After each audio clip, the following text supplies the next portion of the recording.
Hello guys, আসসালামু আলাইকুম। কেটা কিরম আছেন? আশা করি সবাই ভালো আছেন। আমিও ভালো আছি। বাড়িতে আইলাম, ভাবলাম বই রইলাম, কোনো কাম কাজ নাই, কি গরম, ভালোও লাগতেছে না। তার বাদে ভাবলাম গরুটারে বহুদিন ধরে গোসল করা নিও না, একবার গোসলটা করাই লই আই। তারপরে গরুটারে লয়ে যেতেছি ফাঁকারও যাইরা বর্তমান আসলে গরুটার অল্প গোসল করাইম। গরুরে টাইনে লয়ে যান লাগে, গরু যাইবার ইচ্ছা না। তা জোর জবরদস্তি কইরা লয়ে যেতেছি গরুটারে গোসল করা এবার।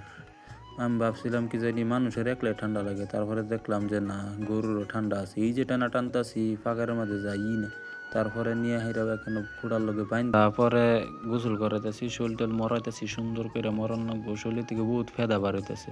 তা আবার বহুত দিন ধরে আমি ব্লগ স্লগ বানাই না, আবার আজকে একটা ব্লগ লই আইলাম। ওখানে ডেইলি ব্লগ বানাইলাম।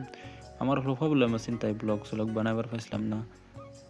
সবাই ব্লগটার লাইক কমেন্ট শেয়ার করবেন।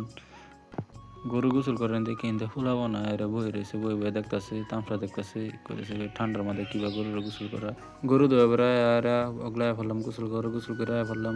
বাসে ফেললাম যাইবার লেগে, সাইকেলটা বা করলাম, বাকি ওগুলো যাতে শিখে নামাজ পড়বার।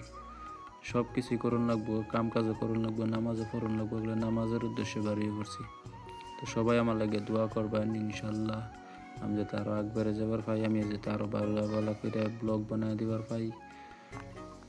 এটা হলো আমার গাউলিয়া রাস্তাতে হকলে উঠতে পারছি। আমার বাজার পার হয়ে পড়ছি, বাজার ভিডিও করছি না। আমি ফেলছি ডলং পার থেকে নেওয়াল পানি করে দেখাই। ভিউটা সুন্দর লাগতেছে, তাই এনে করে একটু দেখাইতেছি। এনে করেন কিরম লাগছে অবশ্যই জানাবেন। আর কেডা কোন জায়গাতে ব্লগটা দেখতেছেন সবাই একটা করে কমেন্ট করবেন। আর ফাইলছি মসজিদে ঢুকে পড়ছি। ঢুকে রাখলে দেখলাম মসজিদের কাম চলতেছে। মসজিদ অর্ধেকটা বানানি হয়েই গেছে, অনেক কি সুন্দর লাগতেছে মসজিদটা।